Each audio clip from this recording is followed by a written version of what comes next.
Lorraine Lemeur, ce contrat de franchise, au fond, c'est vraiment le début de la relation entre franchiseur et franchisé.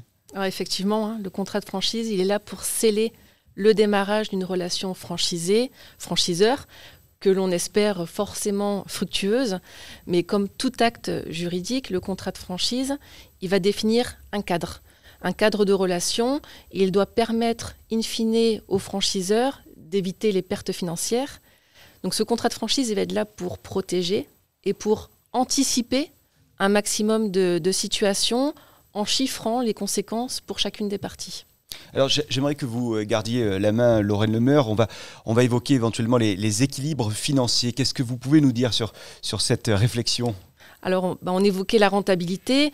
Celle-ci est en lien direct avec les équilibres financiers. Aucun texte ne définit ce que regroupe la notion de droit d'entrée, de redevance.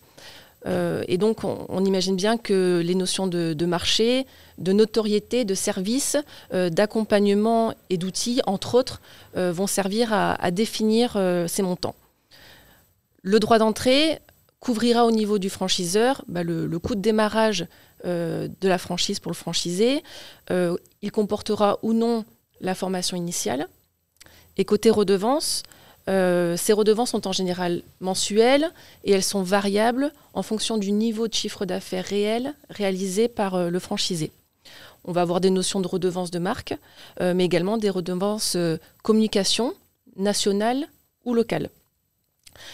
Il y a d'autres flux financiers aussi qui sont possibles, effectivement, comme on le disait tout à l'heure, quand le franchiseur prend cette casquette de centrale d'achat.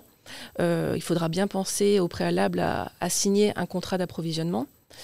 Donc ces flux sont des données importantes pour animer son réseau et il me semble important donc de les analyser dans une démarche de benchmark. J'y vois 3 avantages à cette démarche de benchmark.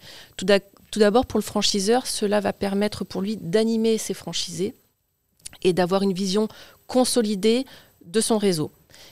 Et pour le franchisé, cela va lui permettre de se comparer auprès de ses pairs et ainsi de développer ses performances et sa rentabilité.